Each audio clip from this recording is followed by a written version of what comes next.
নমস্কার প্রিয় বন্ধুরা, আজ আমি আপনাদের সামনে একটি অতি প্রাসঙ্গিক বহুল আলোচিত বিষয় নিয়ে আমার নিজস্ব কিছু অভিজ্ঞতা আপনাদের সঙ্গে শেয়ার করতে চাই।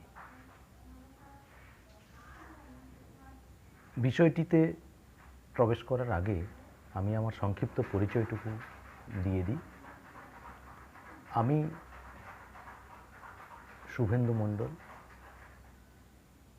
পূর্ব মেদিনীপুর জেলার তমলুক সাব ডিভিশনের পাঁশকুড়া ১ নম্বর ব্লকে অধীনস্থ যশোয়া গ্রামের একজন অধিবাসী। আমি নিজেও একজন করোনা বিরুদ্ধে লড়াই করে ফিরে আসা মানুষ।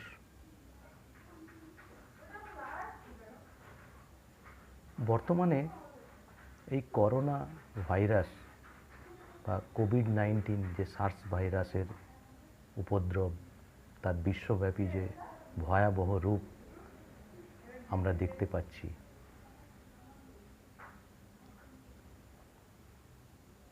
তা এই 2020 সালকে একটা অভিশপ্ত সাল রূপে ইতিমধ্যে চিহ্নিত করেছে। ইতিমধ্যে আমরা আমাদের অত্যন্ত কাছের, আমাদের প্রিয়জন, আত্মীয় স্বজন, দেশবাসী, বিশ্ববাসীকে হারিয়ে ফেলেছি। লক্ষ লক্ষ মানুষ এই প্রাণঘাতী ভাইরাসের আঘাতে বিপর্যস্ত। এমন একটা মহামারী পরিস্থিতিতে আমি এই বিষয়টি নিয়ে তিনটি পয়েন্টের ওপরে আলোচনাটাকে এগিয়ে নিয়ে যেতে চাই। প্রথমত, করোনা পূর্ববর্তী পরিস্থিতি বা প্রি করোনা স্টেজ। দ্বিতীয়ত, করোনাকালীন পরিস্থিতি বা করোনা স্টেজ। এবং তৃতীয়ত, করোনা পরবর্তী পরিস্থিতি বা পোস্ট করোনা স্টেজ।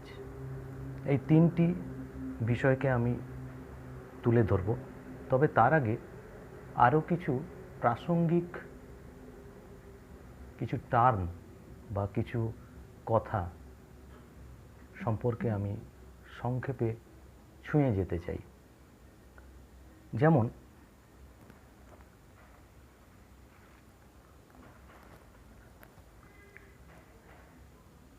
সোয়াব টেস্ট বা লালারসের পরীক্ষা।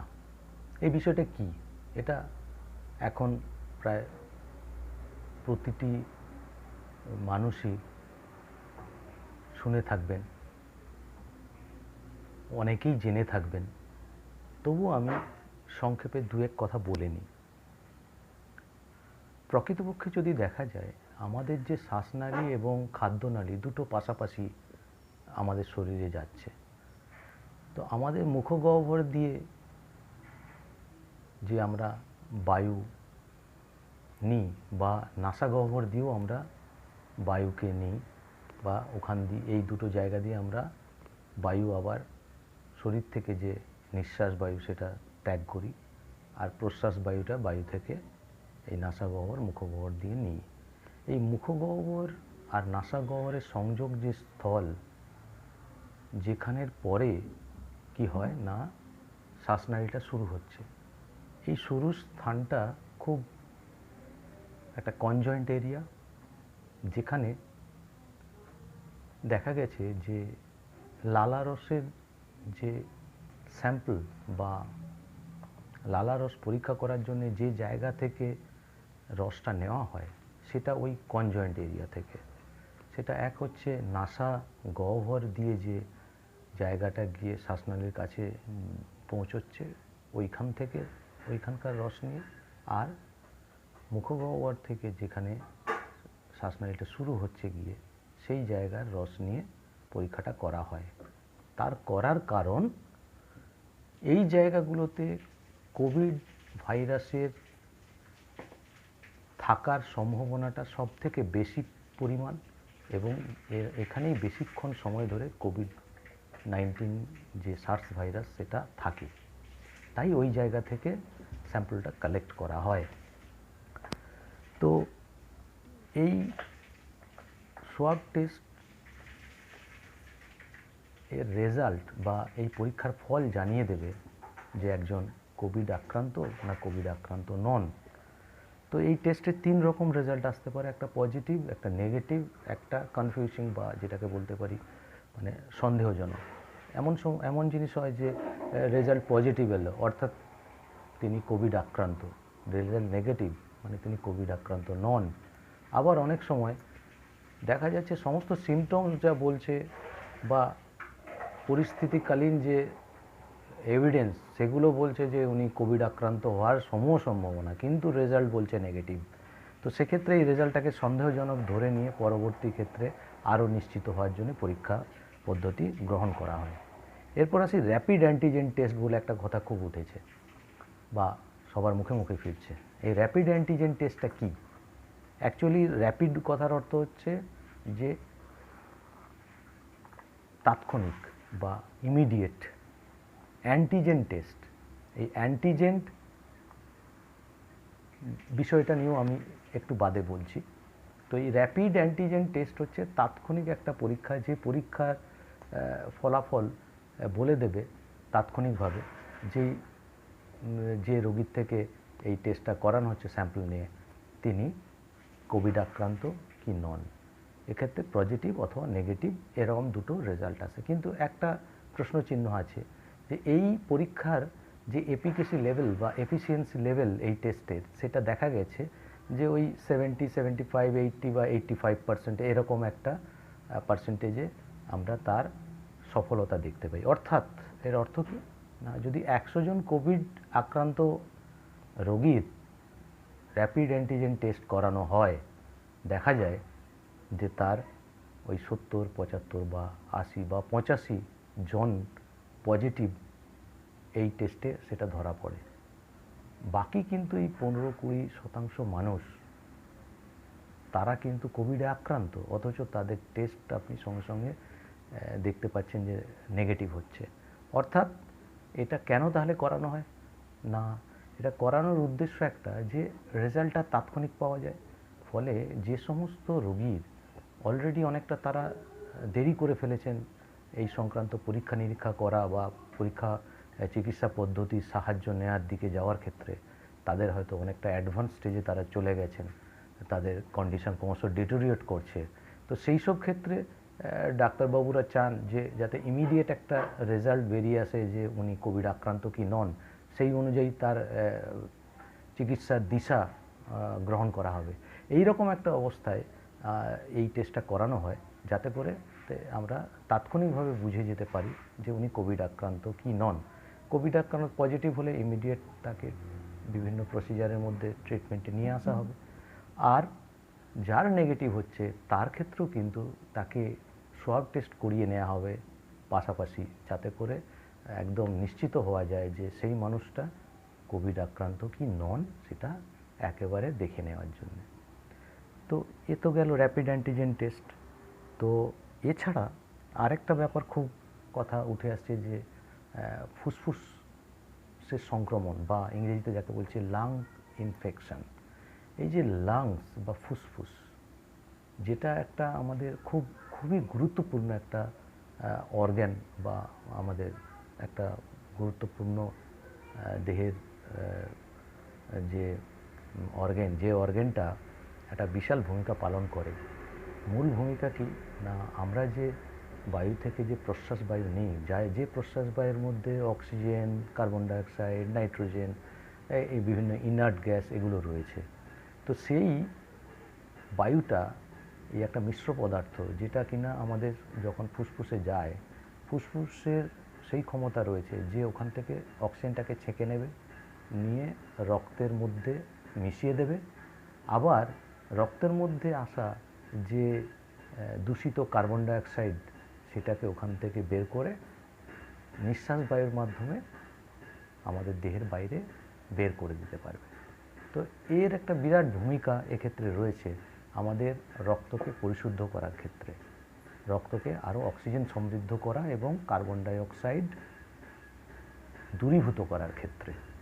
তাই লাং ইনফেকশন বলতে বোঝাচ্ছে যে অনেক সময় কোভিড যারা আক্রান্ত হন তাদের ক্ষেত্রে এই সার্স ভাইরাসটা বেশ কিছুদিন, কয়েকদিন ওই যে কনজয়েন্ট এরিয়া, মানে আমাদের নাসাগহ্বর আর মুখগহ্বরের মিলিত হয়ে যে জায়গায় শ্বাসনালী শুরু হচ্ছে সেই জায়গায় থেকে যায়। তারপর এটা নিচের দিকে নেবে ক্রমশ আমাদের কোথায় না ফুসফুসে আসে, এবং ফুসফুসটাতে যখন প্রবেশ করে, ফুসফুসকে সংক্রমিত করে, তখন এই করোনার ভাইরাসের আরেকটা বৈশিষ্ট্য হচ্ছে এ শুধু তো একা আসবে না, এ কী করবে, অন্যান্য আরও ক্ষতিকারক ব্যাকটেরিয়া অন্যান্য কে নিয়ে এসে আমাদের বিভিন্ন অঙ্গের ওপরে, অর্গানের ওপরে একটা অ্যাডভার্স এফেক্ট ফেলতে থাকে, একটা ক্ষতিকারক ভূমিকা নিতে থাকে বিভিন্ন অর্গানগুলোকে ক্ষতিগ্রস্ত করার ক্ষেত্রে।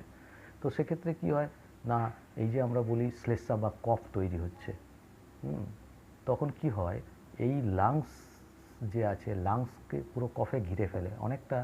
আমাদের লাংস যে আছে, অ্যাকচুয়ালি লাংসের মধ্যে অসংখ্য বায়ুথলি আছে।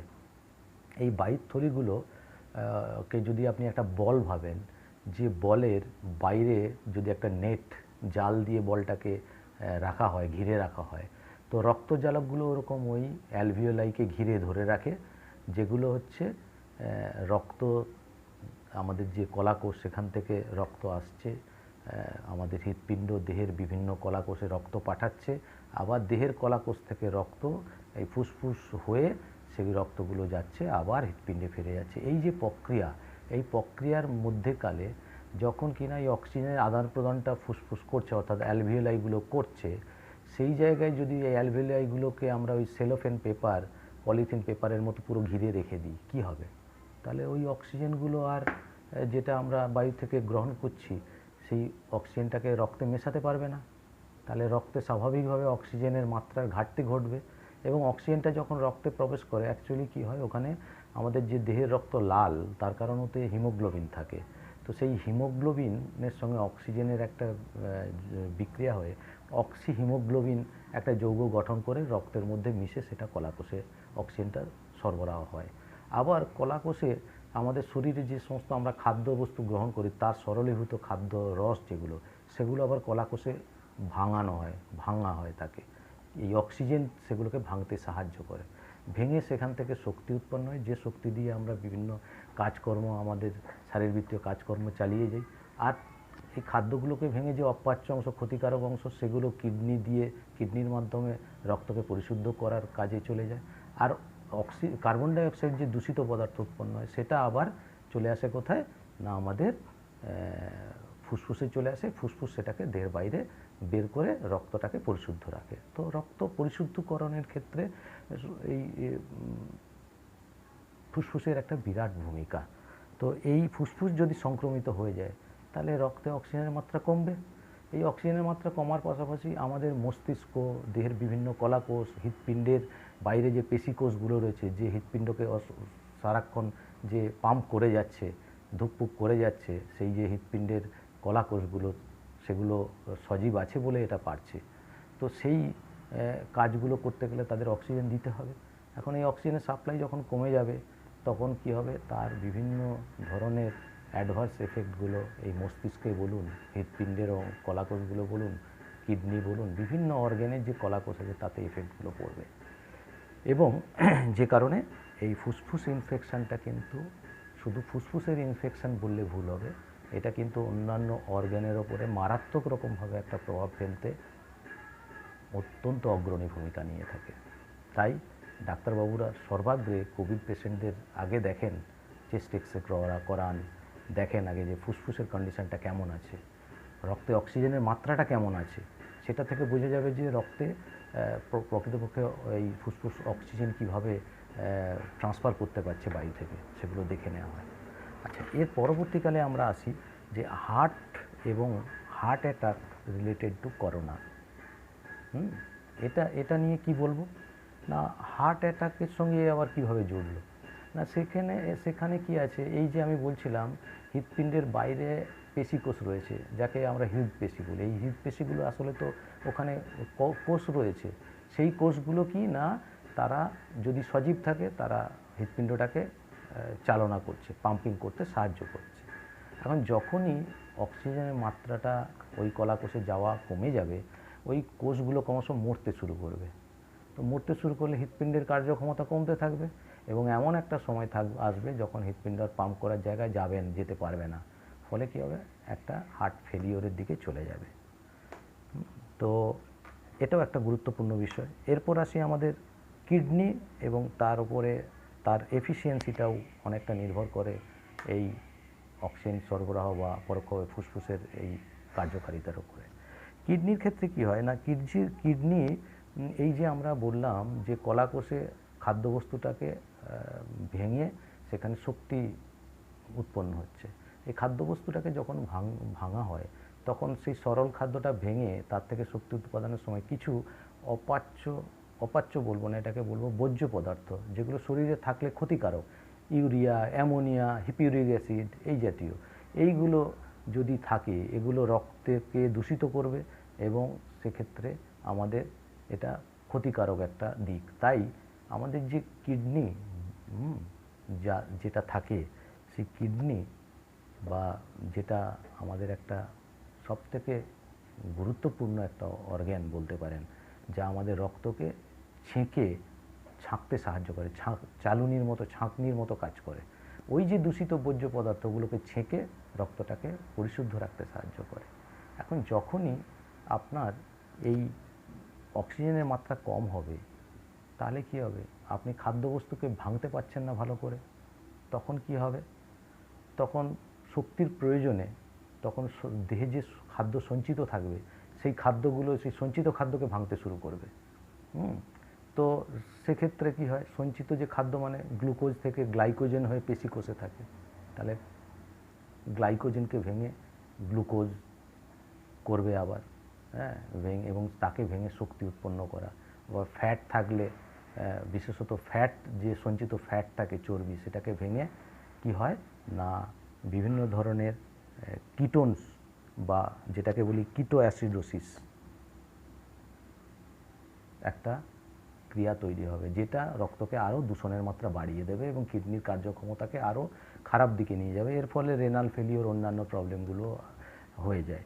এরপরে আসি রেসপিরেটরি ডিসঅর্ডার বলে একটা কথা বলা হচ্ছে, অর্থাৎ শ্বাসকষ্টজনিত সমস্যা। এটা প্রায় খুবই কমন, মানে যদি বেশি দিন কোভিড আক্রান্ত পেশেন্ট তার ট্রিটমেন্ট নিতে দেরি করেন, সেক্ষেত্রে কাশির সঙ্গে এই শ্বাসকষ্টটা খুব স্বাভাবিকভাবে চলে আসছে। এটা ওই আর কিছুই নয়, যে যখন ফুসফুসটা এইভাবে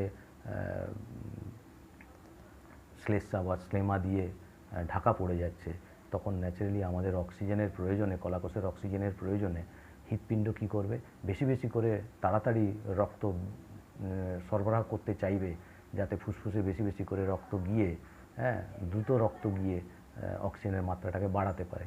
তো সেক্ষেত্রে যখন হৃৎপিণ্ডের এই ধূপকুনি বাড়বে, বিট বাড়বে, তখন আমাদের কি হবে, আমরা আর ওই লম্বা শ্বাস তখন নিতে পারি না।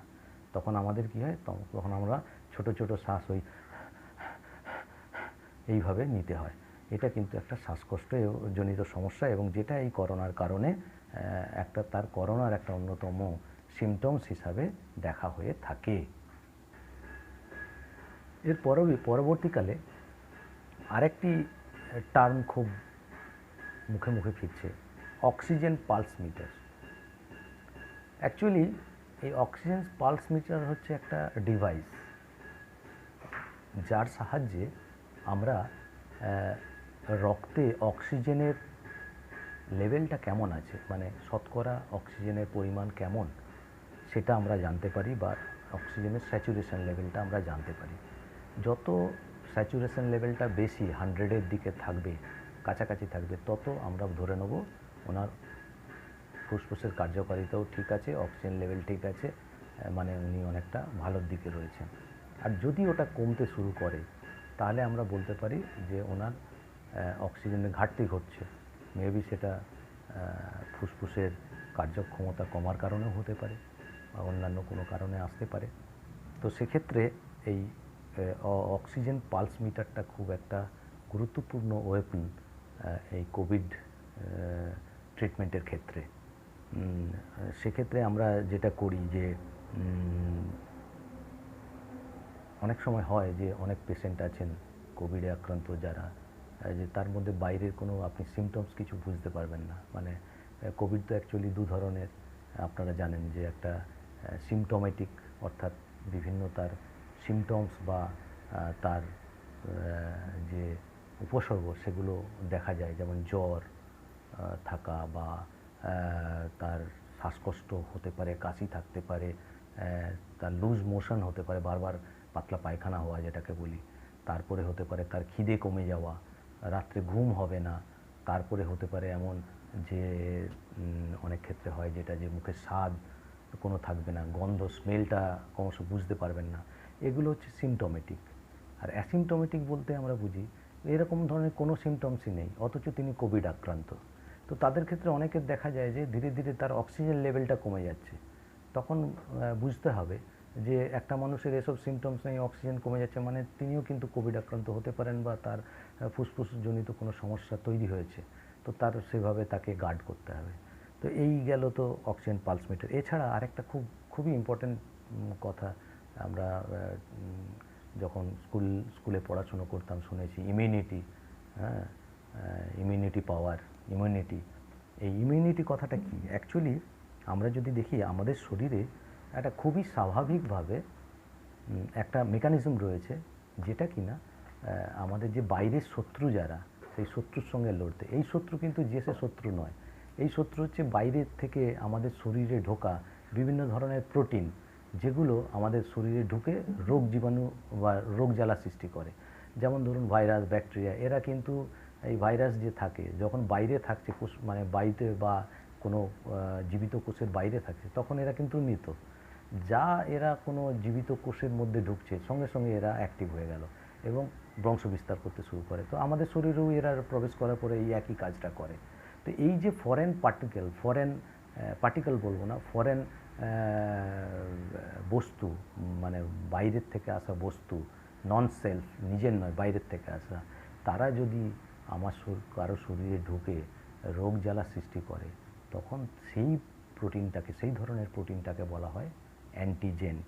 এবং এই অ্যান্টিজেন্টগুলো আমরা তো স্বাভাবিকভাবে দেখি যে বায়ুতে প্রচুর পরিমাণে রোগ জীবাণু, ধুলো বালি এসব ছড়িয়ে রয়েছে কোটি কোটি। তো তারপরেও আমাদের চোখ, কান, নাক, মুখ এগুলো তো খোলা, এই অংশ দিয়ে অনবরত আমরা এগুলো প্রবেশ করছি, অথচ আমরা তো রোগে আক্রান্ত হই না। কেন হই না? না, তার কারণই হচ্ছে আমাদের শরীরের একটা স্বাভাবিক যে সিস্টেম বা মেকানিজম, যা এই বাইরের এই যে অ্যান্টিজেন বা যেটাকে বলছি বাইরের এই প্রোটিন, যেটাকে আরেকটা কথায় বাংলায় বলা যায় বিষ, এই বিষ প্রবেশের ফলে আমরা যে শরীর যে বিষাক্ত হবে, রোগ জ্বালায় আক্রান্ত হবে, সেটাকে প্রতিহত করার জন্যে একটা সেলফ মেকানিজম আমাদের শরীরে তৈরি হয়ে যায়, যারা এই বাইরের শত্রুটাকে লড়ার জন্য একটা প্রতিবিষ তৈরি করে। এর বিষের একটা প্রতিবিষ, যাকে বলি আমরা অ্যান্টিবডি। এই অ্যান্টিবডি তৈরি হয়ে যায় স্বাভাবিকভাবেই। আমাদের শরীর কিন্তু অনবরত এই কাজটা করে চলেছে। এবং সেক্ষেত্রে ডব্লিউবিসি বা হোয়াইট ব্লাড কর্পাসেল, যেটা রক্তের একটা কণাকার অংশ, যারা এর মূল ভূমিকা পালন করে, তারা কিন্তু অনবরত লড়ে যাচ্ছে। তাই আমরা সচরাচর সবাই আক্রান্ত হয়ে যাচ্ছি না রোগ জ্বালাতে। তো এই যে সিস্টেমটা যার যত স্ট্রং, যার যত এটা ভালো, সে তত ইমিউনিটির দিক থেকে সে তত সবল, এবং তার ক্ষেত্রে রোগ জ্বালায় আক্রান্ত হওয়ার সম্ভাবনাটাও ততটাই কমে যায়। তো এইটাকেই বলা হয় ইমিউনিটি। এখন আমরা যদি এক্ষেত্রে আরেকটা জিনিস বলে নিই, যে অ্যান্টিবডি,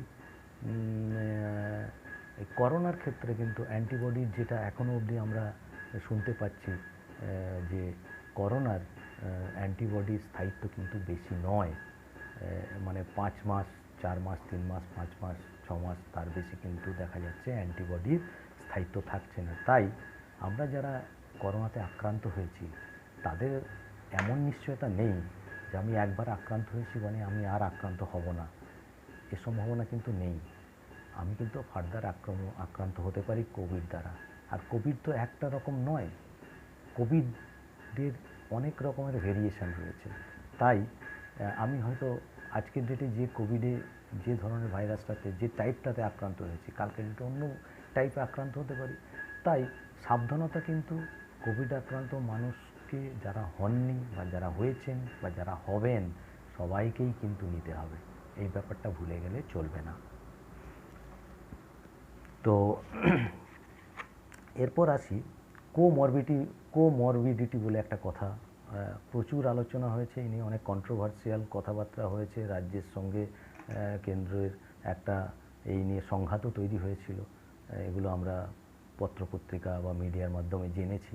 এই কোমরবিডিটি ব্যাপারটা কি এটা আপনারা অনেকেই জানেন, তবুও আমি জাস্ট একটু তুলে ধরছি যে কোমরবিডিটি বলতে বোঝাচ্ছে যে ধরুন কোনো মানুষকে তার বিশেষ কোনো রোগের কারণে আমি চিকিৎসার ব্যবস্থার মধ্যে নিয়ে গেলাম, কিন্তু দেখা গেল মানুষটাকে যে রোগের জন্য নিয়ে যাওয়া হলো তাতে তার মৃত্যু না হয়ে অন্য কোনো অর্গ্যানের ফেলিওর বা অন্য কোনো অঙ্গের ব্যর্থতার কারণে তার মৃত্যু হলো।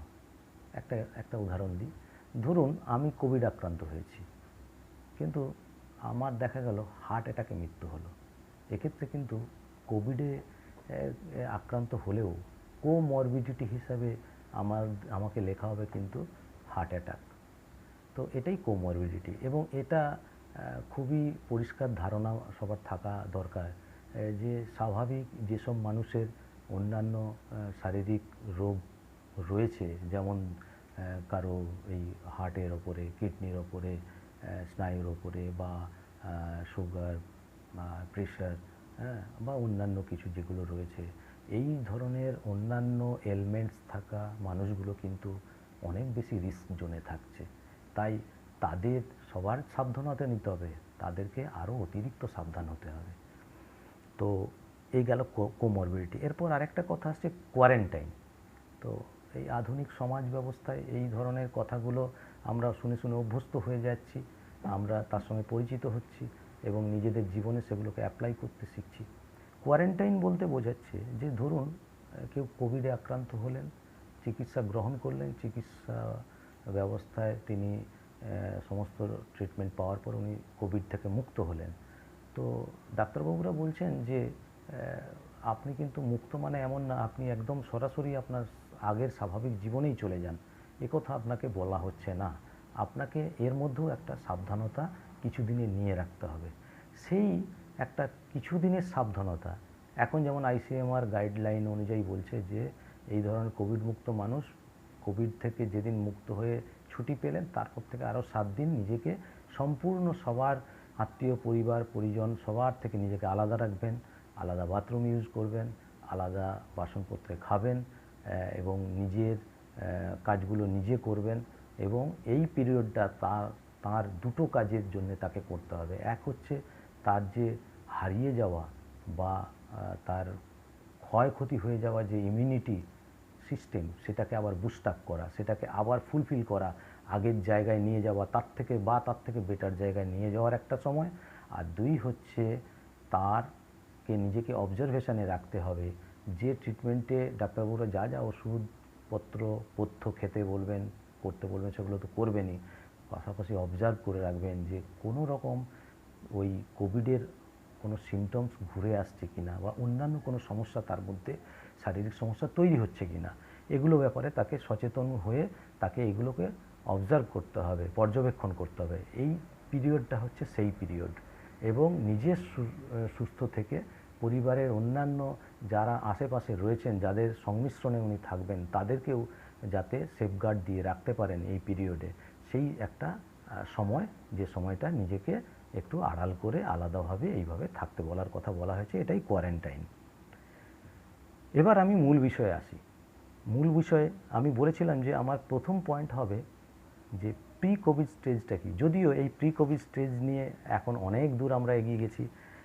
প্রি কোভিড স্টেজ তো সবার ক্ষেত্রেই আসতে পারে, যিনি ধরুন এখনও আক্রান্ত হননি, এমন গ্যারেন্টি কেউ দিতে পারবেন না যে তিনি ভবিষ্যতে আক্রান্ত হবেন না। তো তার ক্ষেত্রে এখনও প্রি কোভিড স্টেজই রয়েছেন তিনি।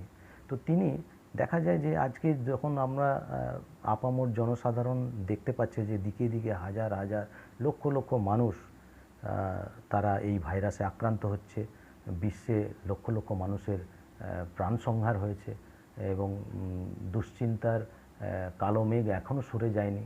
সবাই আমরা অপেক্ষা করছি কবে এর ভ্যাকসিন বেরিয়ে আসবে এবং মানুষের মধ্যে অন্তত সেই কনফিডেন্সটা ফিরে আসবে যে হ্যাঁ, একে লড়াইয়ের মতো একটা অন্তত অস্ত্র পাওয়া গেছে।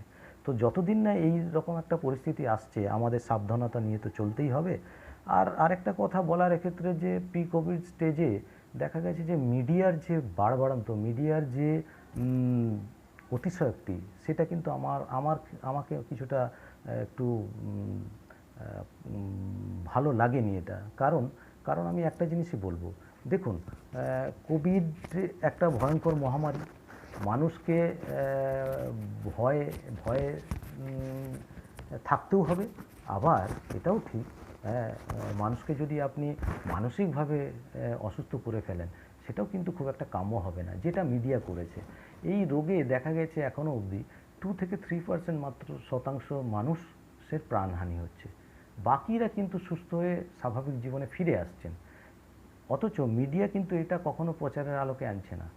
মিডিয়া এটাকে এমন একটা প্যানিক জায়গায় নিয়ে যাচ্ছে, যেটাতে মনে হচ্ছে যে একটা কোভিড রোগী যদি কোনো রাস্তা দিয়ে হেঁটে যান, সেই রাস্তাটা হাঁটলে মনে হচ্ছে যিনি হেঁটে যাবেন তিনিও কোভিড আক্রান্ত হয়ে যাবেন। বা এটা ভাবতে পারেন যে কোনো কোভিড আক্রান্ত মানুষ এতটাই ছোঁয়াচে যে তাকে মনে হয় একবার টাচ করে ফেললে আপনি কোভিডে আক্রান্ত হয়ে যাবেন। আসলে বিষয়টা এতটা সরলীকরণ করার কোনো মানে হয় না। কারণ কোভিডের সবথেকে যেটা ডাক্তারবাবুরা বলছেন যে খুব গুরুত্বপূর্ণ কতগুলো বিষয় আছে যেগুলো আমাদের স্বাভাবিক ভাবে মেনে চলতেই হবে। মাস্ক, স্যানিটাইজার, আর আপনার সামাজিক দূরত্ব বা সোশ্যাল ডিস্টেন্সিং, এই ওয়েপনগুলোকে কিন্তু জীবনের সঙ্গী করে চলতে হবে যতদিন না আমরা এই অন্ধকার কোভিডের গ্রাস থেকে বেরিয়ে আসতে পারছি। তো তাই এই সংবেদনশীল মানসিকতাটার আমি বিরুদ্ধে। এবং এরকম হচ্ছে, দেখবেন যে আপনি কোথাও যখন দেখছেন কেউ অসুস্থ হচ্ছে, কোভিডে আক্রান্ত হচ্ছে, তিনি যেন একটা সামাজিক বয়কটের শিকার হয়ে যাচ্ছেন। তিনি এই প্রি করোনা স্টেজে এই যে জায়গাগুলো, সেখানে দেখা যায় যে মাস্ক, সামাজিক দূরত্ব, সচেতনতা, এটা খুব ইম্পর্ট্যান্ট। এবং মানে এই সচেতনতা, এই মাস্ক, সামাজিক দূরত্ব, এটা মেনটেন করেও আমরা কিন্তু সংবেদনশীল হতে পারি এবং বিপদগ্রস্ত মানুষগুলোর পাশে, তার পরিবারের পাশে দাঁড়াতে পারি। তো এটা আমার বলার বিষয়। তাই এই ব্যাপারটাতে পারস্পরিক সহযোগিতার হাত আমাদের সবাইকেই বাড়াতে হবে, বাড়ানো উচিত। কারণ আজকে যে মানুষটা কোভিড আক্রান্ত হয়েছেন, আর যিনি হননি, কালকের ডেটে তিনি, আবারও বলছি, তিনি কোভিড আক্রান্ত হবেন না এমন গ্যারেন্টি কিন্তু কেউই দিতে পারবেন না। তাই প্রস্তুত থাকতে হয় যে আগামী দিনে আমিও কিন্তু এই রোগের শিকার হতে পারি। সেক্ষেত্রে আমার ক্ষেত্রে এই ব্যবহারটা যদি কেউ করেন, আমিও কিন্তু সমানভাবে আঘাতপ্রাপ্ত হব। এটা মাথায় রেখেই আমাকে আমার পাশের জন, আমার প্রতিবেশী, আমার পড়শি, আমার পরিজন, আমার দেশবাসী, সবার সঙ্গে সেই আচরণটাই আমাকে করতে হবে। আরেকটা বিষয়, রোগ জ্বালা হলেই এখনকার ডাক্তারবাবুরা ভাবছেন যে এটা কোভিড, সুতরাং পেশেন্ট দেখব না। এ এক বিরাট সমস্যা। জ্বর, জ্বালা, কাশি হলেই যে তিনি কোভিড আক্রান্ত হচ্ছেন এমন কিন্তু নাও হতে পারে। তো ফলে এও এক সামাজিক ব্যাধির জায়গায় চলে যাচ্ছে। চিকিৎসা বা শিক্ষকতা, যেগুলো একটা সামাজিক, কি বলবো, যে মানুষের একটা খুব সামাজিক দায়িত্ব বোধের একটা প্রকাশ বলে গণ্য হয়, তার থেকে যেন ডাক্তারবাবুরা সরে না যান, এটা আমার আবেদন থাকবে। আর প্রতিবেশীর করোনা হয়েছে এই সন্দেহে, মানে যাচাই না করেই একটা প্রোপাগান্ডা করে ফেলা এবং তাকে একঘরে করে দেয়া, এও এক সামাজিক অপরাধ বলে আমার মনে হয়। তারপরে দেখবেন যে যদি কেউ দেখেছে যে এই পাড়াতে বা ওই জায়গায় কোভিড হয়েছে, সেখানকার বন্ধু বান্ধবদের বাক্যালাপ বন্ধ হয়ে যাবে, প্রতিবেশীরা পারলে অন্য কোথাও সরে যাবেন, আত্মীয় পরিজনরা পর করে দূরে সরিয়ে রাখবে। এই যে এটা কেমন সমাজ? এটা খুব কষ্ট দেয়, এটা অত্যন্ত বেদনা দেয়। সমাজ ভাবছে না যে আত্মকেন্দ্রিকতায় তারা আজকে মানে চলে যাচ্ছে, তারা কিন্তু নিজেরা নিজেদের কবরই খুঁজছে। তো এখান থেকে আমাদের পরিত্রাণ পেতে হবে। এখান থেকে আমাদের সবার দায়িত্ব প্রয়োজনীয় সুরক্ষাবিধি মেনে সবার পাশে দাঁড়ানো এবং সেই সবার পাশে দাঁড়ানোর অঙ্গীকার করা, এটা খুবই প্রয়োজন। আরেকটা বিষয় হলো, জ্বর বা জ্বরের সাথে কাশি বা শ্বাসকষ্ট, সঙ্গে মুখের স্বাদ না থাকা, যেগুলো বললাম যে করোনার সিমটমস হিসাবে চিহ্নিত, এগুলো উপসর্গ দেখা দিলে মানে এটা আমার বিনীত অনুরোধ আমার প্রত্যেকটি বন্ধুদের, জনসাধারণকে, আম জনসাধারণকে, মা ভাই বোনের কাছে, এরকম যদি পরিস্থিতি তৈরি হয়, বিন্দু মাত্র আপনারা দেরি করবেন না। আজকাল স্বাস্থ্য ব্যবস্থা অনেকটাই সামনে এগিয়ে এসছে এবং অনেক সহমর্মিতা দেখাচ্ছেন। বিভিন্ন ধরনের হসপিটাল রয়েছে, স্বাস্থ্যকেন্দ্রগুলো রয়েছে, স্বাস্থ্যকর্মী আশা দিদিরা রয়েছেন, তাদের কাছে যান, গিয়ে এটা অবশ্যই যত সম্ভব এই টেস্টটা, করোনা চিহ্নিতকরণের টেস্টটা করিয়ে নিন। আপনি যেমন ম্যালেরিয়া, টাইফয়েড, ডেঙ্গু এসবের টেস্ট করাচ্ছেন, করান, কোনো আপত্তি নেই, কিন্তু এটা ভুলবেন না করোনার টেস্টটা তারও থেকে আগে অত্যন্ত জরুরি। তাই এখানে যত দেরি করবেন আপনি কিন্তু ততই জানবেন বিপদটাকে আপনি বাড়াচ্ছেন। তাই আমি বলবো এক্ষেত্রে কতগুলো যে বিষয় আমি বললাম, এক্ষেত্রে আমার বলার কথা থাকবে যে 4টে ইর কথা বলবো। একটা হচ্ছে আর্লি টেস্ট, যত তাড়াতাড়ি টেস্ট করাবেন। আর্লি ডিটেকশান, তত তাড়াতাড়ি আপনার ডিটেকশানটা মানে কে করোনা আক্রান্ত সেই ডিটেকশানটা হয়ে যাবে। আর্লি ট্রিটমেন্ট, তত তাড়াতাড়ি আপনি ট্রিটমেন্ট বা চিকিৎসার সুবিধাটা নিতে পারবেন।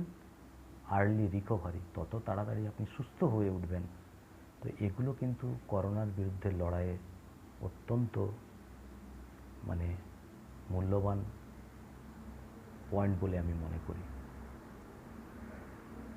আবার অনেকের এমনও দেখা যায় যে সামাজিক ব্যাধি যেখানে লুকিয়ে রয়েছে, যে আমি যদি আজকে করোনা টেস্ট করাতে যাই, আমার জ্বর হয়েছে বলি, কালকে তো আমাকে একঘরে করে দেবে, কালকে তো আমার বাড়িতে যে লোকটা দুধ দিতে আসে সে দিতে পারবে না, তাকে থ্রেট করা হবে, কালকে আমার বাড়ির জলটা বন্ধ করে দেওয়া হবে।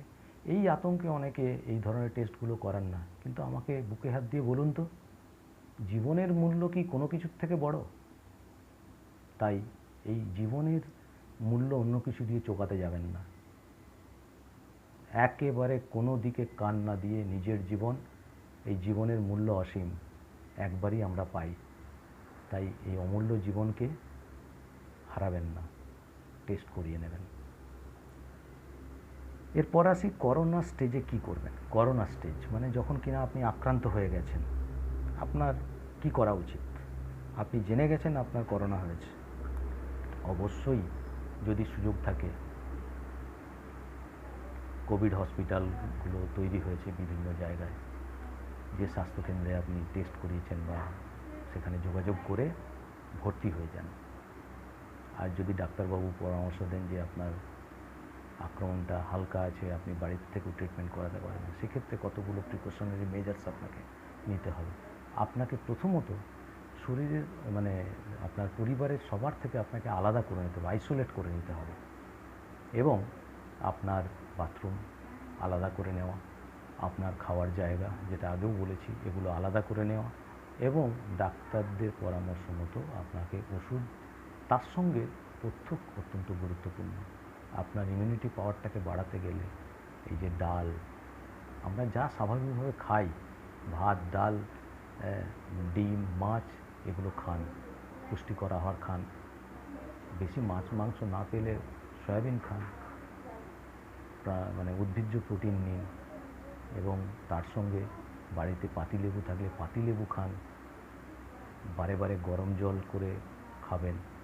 তো এগুলো তো রয়েছে, এই সবগুলো নিন এবং সেটা ট্রিটমেন্টের সুবিধাগুলো নিন। এবং এক্ষেত্রে ডাক্তারবাবুরা অনেক সময় বিভিন্ন মাল্টিভিটামিন, ভিটামিন ডি, তারপরে একটা অ্যান্টি অ্যালার্জিক ট্যাবলেট খেতে বলেন। তারপর ধরুন অ্যাজিথ্রোমাইসিন গ্রুপের ওষুধ ডোজ দেন। সেগুলো ডাক্তারবাবুদের পরামর্শ যা বলবেন সেই মতো শুনে চলবেন। কোনো ভয় পাওয়ার কারণ নেই। যদি করোনা প্রথম দিকেই ধরা পড়ে যায়, আপনি কিন্তু অনেক এগিয়ে থাকবেন লড়াইয়ে।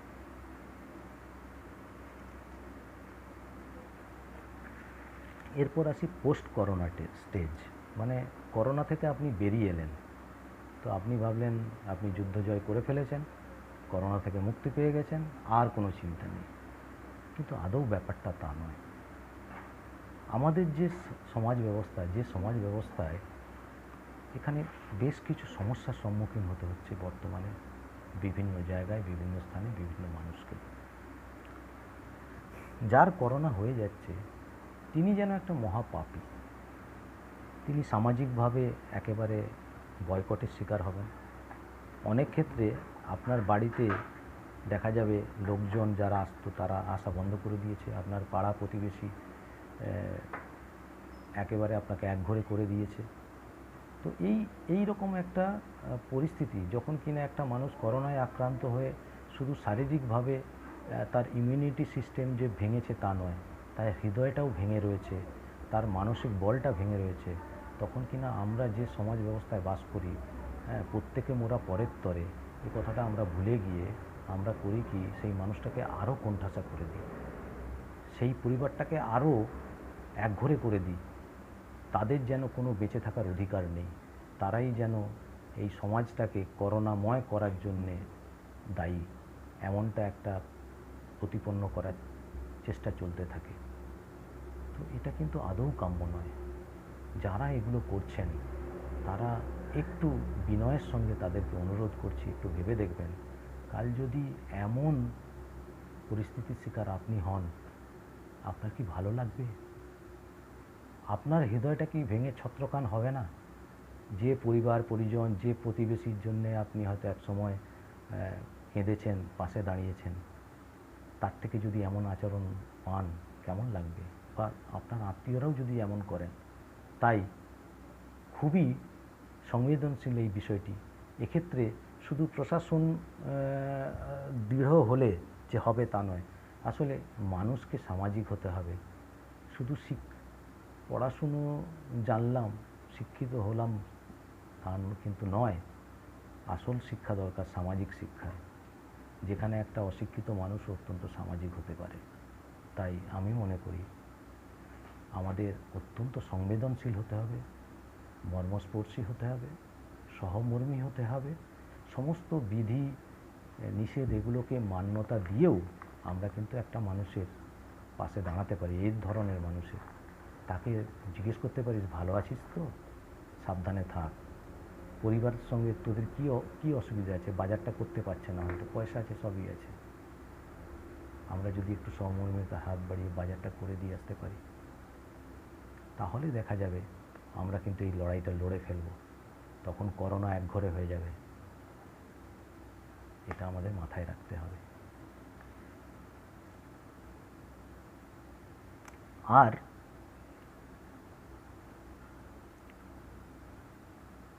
একটা বিষয় খুব জরুরি এই মুহূর্তে, যখন কিনা আমরা বাঙালিরা বিশেষত একেবারে উৎসবের, আমাদের চরম পরম উৎসব দুর্গোৎসব, শারদীয়া উৎসবের সম্মুখীন, বা আমার সারা দেশ আজ নবরাত্রির উৎসবে মাতোয়ারা, সেই উৎসব শুরু হয়ে গেছে। সেই উৎসবে আমরা একত্রিত হই, মিলিত হই, সবাই মিলে এই উৎসবের আনন্দকে আস্বাদন করি। কিন্তু আজ আর সেই পরিস্থিতি নেই। উৎসব আমরা পরেও করব, দুর্গা মাকে আমরা আরও ভালোভাবে আহ্বান করব, কিন্তু এই উৎসব যেন কোনোভাবে সবের উৎসব না হয়। সব বলতে আমি মৃতদেহের কথা বলেছি। খুবই শুনতে কষ্ট লাগলেও এটাই বাস্তব যে আমরা যদি এইভাবে হাজার হাজার মানুষ, লক্ষ লক্ষ মানুষ কোনো রকম সামাজিক দূরত্ববিধি না মেনে, কোনো রকম মাস্ক, স্যানিটাইজার এসব ব্যবহার না করে আমরা যদি উৎসবের আনন্দে মাতোয়ারা হয়ে যাই, সে উৎসব আমাদের পরবর্তীতে সবের উৎসব হয়ে দাঁড়াতে পারে। তাই আমাদের এই মুহূর্তে আর বেশি শিথিলতা দেওয়াটা বা করোনার বিরুদ্ধে লড়াইটাকে শিথিল করার অর্থ আমরা কিন্তু যেদিন করোনার যুদ্ধ শুরু করেছিলাম তার থেকে যেটুকু অগ্রসর হয়েছি পুরোটাই ব্যাকফুটে চলে যাওয়া। তাই আজকে এই সামাজিক দূরত্ব বিধি না মানার যে প্রবণতা দেখতে পাই, মাস্ক ব্যবহার না করার যে একটা ক্রমবর্ধমান প্রবণতা, করোনাকে আগের থেকে দুর্বল ভাবার যে মানসিকতা, যে করোনার অত শক্তিশালী নেই, এই যে অর্বাচীনের মতো চিন্তা ভাবনা আমাদের, তা কিন্তু আমাদের বিপদ ডেকে আনছে। আমরা যখন করোনার বিরুদ্ধে লড়াই শুরু করেছিলাম, আমার ঠিক মনে পড়ছে ওই রেসটার কথা, খরগোশ আর কচ্ছপের রেস, দৌড় প্রতিযোগিতা। করোনা যেন কচ্ছপের মতো আস্তে আস্তে করে লড়াইটা রেসটা শুরু করেছে। আমরা অত্যন্ত বিভিন্ন সংবাদ মাধ্যম বলুন বা বিভিন্ন প্রচার, সরকার বেসরকারি বিভিন্ন প্রচারের আলোকে, ডাক্তারবাবুদের বিভিন্ন ধরনের শিক্ষামূলক আলোচনায় আমরা বুঝলাম এবং পরিস্থিতির থেকে আমাদের শিখলাম যে আমাদেরকে লড়তে হবে, এটা একটা ভয়ঙ্কর ব্যাপার, এখানে কোনো শিথিলতার জায়গা নেই। তাই আমরা খরগোশের মতো দৌড়টা শুরু করেছিলাম করোনার বিরুদ্ধে। এবং দৌড়ে আমরা কিন্তু আজকে দেখুন দেশের হাল দেখুন, যেখানে প্রায় 80% ওপরে, 80 লাখ পার ডে, 70-80 লাখ করে লোক সংক্রমিত হচ্ছিল, এখন সেটা 50 লক্ষের নিচে নেমে গেছে। তো এই যে লড়াইটা যে আমরা করতে পারছিলাম সেটার একটা নমুনা। তো সেটা কোথাও যেন আমাদের একটা শিথিলতা এনে দিল। আমরা যেন যুদ্ধটা জয় করে ফেলেছি, আমরা যেন লড়াইটা শেষ করে ফেলেছি। কিন্তু লড়াই তো শেষ হয়নি। লড়াই তো শেষ তখনই হবে, ওই ক্রিকেটে একটা কথা বলে না যে শেষ বল না হওয়া পর্যন্ত বলা যায় না যে ম্যাচটা শেষ হয়ে গেছে। এটাও তাই, এখন শেষ হয়নি। আমরা কি করলাম, আমরা যেন একটা শিথিল হয়ে সেই খরগোশের মতো ঘুমের দিকে চলে যাচ্ছি। এর ফলটা কি হবে আমরা সবাই জানি। শেষে এই কচ্ছপ, সম্মুখ গতিতে চলা কচ্ছপ রূপী করোনা ভাইরাসটা কিন্তু জয়লাভ করে যাবে। তাই আমার বিনীত অনুরোধ সমস্ত মা ভাই বোনেদের কাছে, আমার প্রিয়জনদের কাছে, আমার বয়োজ্যেষ্ঠ, আমার থেকে ছোট, আমার সমবয়সী বন্ধুদের কাছে, আপনারা এই ব্যাপারটা একটু মাথায় রাখবেন যেন কোনোভাবে এই শিথিলতা, উৎসবের এই ঘোর যেন আমাদের বিপদ ডেকে না আনে। আমরা নিশ্চয়ই প্রতিমাকে নমস্কার করব, দর্শন করতে যাব, তবে এই সামাজিক কতগুলো এই দূরত্বটাকে বজায় রেখে, যথোপযুক্ত প্রোটেকশান নিয়ে, স্যানিটাইজার রেখে এবং মাস্ক পরে আমরা যতটুকু না করলে নয় সেটুকুই প্রতিমা দর্শন বলুন, নমস্কার বলুন করব। উৎসব করার দিন আরও আছে, অনেক বড় করে উৎসব আমরা পালন করব যেদিন করোনাকে আমরা হারিয়ে ফেলব। তাই আসুন সবাই মিলে, এ লড়াই কারো একার নয়, সবাইকে নিয়ে লড়তে হবে, সবাইকে একসাথে কাঁধে কাঁধ মিলিয়ে লড়তে হবে। তো এটা আমার বলার বিষয়। আর